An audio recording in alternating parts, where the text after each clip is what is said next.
Hello and welcome to my presentation on Frank Coleman and overtime in public accounting. I've learned that a lot of these cases have less to do with the person and more to do with these overarching topics in accounting.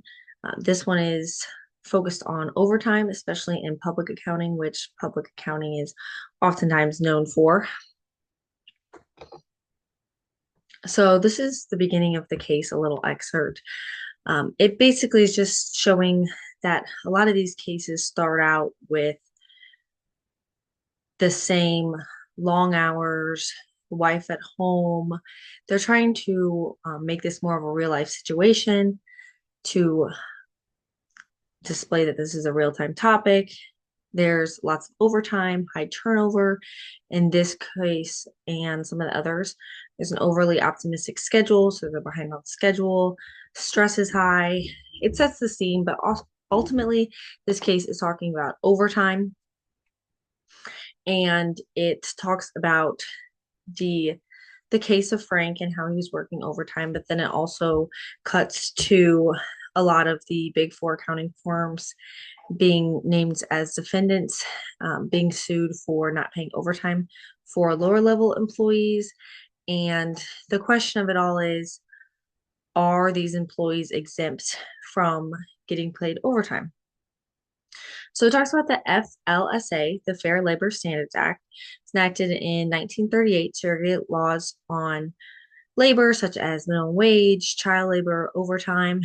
And the general rule on overtime is after 40 hours a week, you are on overtime, you're entitled to time and a half pay, unless you are exempt. So oftentimes, professionals are considered exempt. And this is an excerpt from Creative Business Resources, CBRI.com, and it further just explains what the case was trying to say. Um, Usually, CPAs are considered exempt under FLSA, but lower level employees that don't have their CPA, such as associates, they are questionable on if they are exempt or not. So I just want to go through just the rule on this that employees must, in order to be exempt, an employee must earn more than about $24,000, which that number hasn't been updated since 2004. So check. Perform executive, administrative, or professional job duties. That's where some of the gray area comes in with professional. Um, and a lot of these lawsuits that were against the big four accounting firms involve this professional exemption. And their professional exemption requires the employee's primary duty to perform work that requires advanced knowledge, would say yes, is predominantly intellectual in character, yes, and involves consistent exercise of judgment and discretion. That's where a lot of the cases were saying associates don't have a lot of judgment and discretion. A lot of times they say associates are doing more routine tasks, they are highly supervised. And there's a big review process. So they're saying that they are non exempt and should be paid overtime. These last two, advanced knowledge in the field of science or learning, would say check. Advanced knowledge is required through a prolonged course of specialized institutional instruction. Also check. A lot of times, I mean, all the time, in a public accounting firm, you have to at least have your bachelor's. Now I think it's pretty much you have to have the 150 credit hours. So the question is just, are these associates exempt or not? And there was a lot of number of lawsuits regarding this. And just to talk more about it, I go through the questions and just kind of talk it through because it does state that it still is a gray area. I mean, they're still paid salary, but there are still just some questions about that. So the first question in the book is, do you believe professionals should be compensated for the overtime they work? Generally, yes. But if your salary is high enough, you might be able to justify that the compensation is there. In public accounting, it's very transparent. You know you're going to work long hours. So generally, you know what you're getting yourself into, you know what the pay is. Um, and I do fear if they had associates, on salary, but also getting paid for just their overtime, companies would definitely fear that there'd be problems with inflating hours, especially for clients that are billed based on hours. And there definitely would be less like working from home and discretion over when employees could work.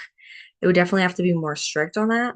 Um, so a little bit of gray area in that as well.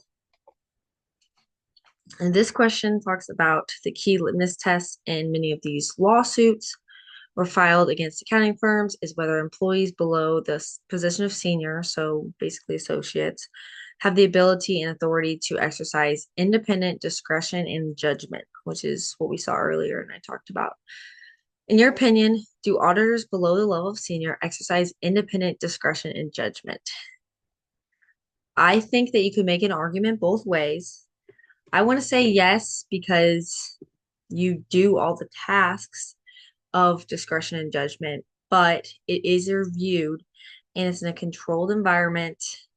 I think in my internship, a lot of the work papers had to be reviewed twice, and then the partner also obviously reviewed it all as well. So there's obviously a review process. Obviously, they don't have a ton of discretion and judgment, but you could make an argument either way there.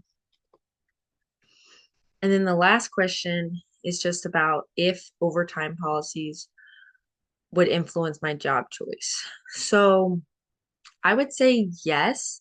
Compensation is obviously a huge factor. I obviously want a work-life balance. I think I would kind of look at how many hours I'm expected to work and compare that to compensation and say, is it worth it?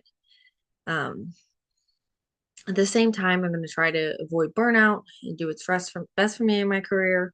I do think that accounting firms are trying to do a better job at this. In my internship, they did talk about there's a lot less turnover in the past than that was in the past. So I think that that's a good sign that maybe public accounting is going a little bit in a better direction.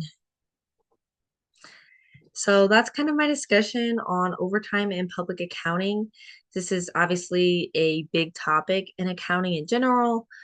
My opinion might change when I start working on it, but these are my thoughts as of now.